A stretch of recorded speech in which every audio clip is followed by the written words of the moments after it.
The Aborigines were deemed to be subhuman, little more than animals, which was to justify not only the theft of their land, but their extermination. An edition of the Encyclopedia Britannica, still in circulation when I was at school, described them as only an animal of prey, more ferocious than the leopard or the hyena. He devours his own species. So they were hunted and raped and massacred. And few doubted at the time that genocide was official policy. A government report in the 1850s spoke of the success of poisoning Aborigines, 100 of them laid out at a time. But until quite recently, little of this was even acknowledged. In Tasmania, the Aborigines were said to have died out. In fact, they were hunted along with kangaroos and almost wiped out. In New South Wales, by 1845, the tribe who had watched Captain Cook sail here into Botany Bay was reduced to 3 women and a man. In Victoria, an Aborigine called Old Mr. Burt recalled this story told by his mother. They buried our babies with only their heads above the ground. All in a row they were. Then they had a test to see who could kick the babies' heads off the furthest. One man clobbered a baby's head off from horseback. They then spent most of the day raping the women. Most of them were then tortured to death by sticking sharp things like spears up their vaginas until they died.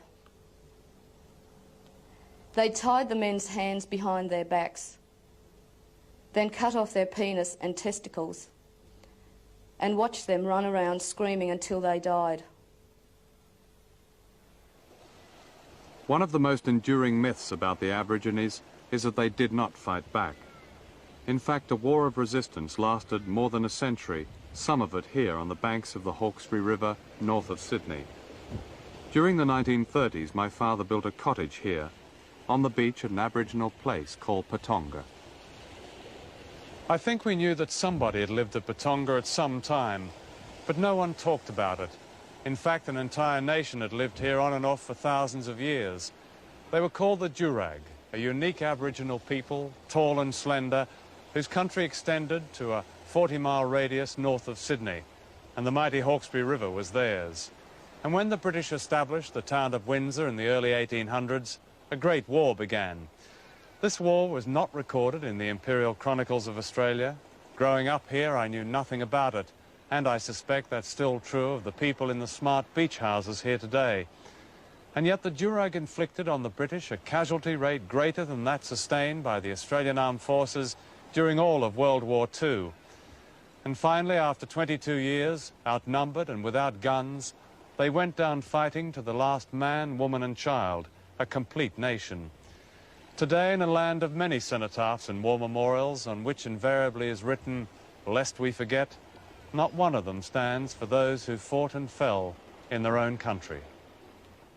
By the 1920s, the British invasion had caused the deaths of at least 250,000 black Australians. Genocide on a massive scale. But this fact remained suppressed, except in the living memory of those who survived.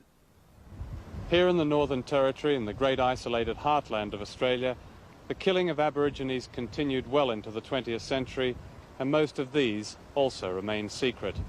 However, in 1928, 150 miles from Alice Springs, a gang of police and cattlemen massacred at least 50 Aborigines, perhaps many more, and word got out. A public inquiry was held, and its findings were summarized in these 3 words: the shooting was justified. In giving evidence, Constable William Murray said, "We shot to kill. What use is a wounded blackfellow